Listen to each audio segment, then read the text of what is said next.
سلام عزیزم. سلام عزیزم. الو جان بابا تو بار برا من بفرست رو تا چشم کرایش برات میدم. بله بفرست سری. سلام عزیزم.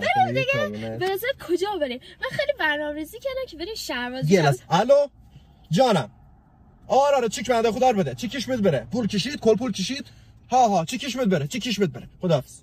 خب عزیزم. همین بریم شهربازی یا بریم رستوران یشم. من برنامه‌ریزی کردم که بریم شهر. الو.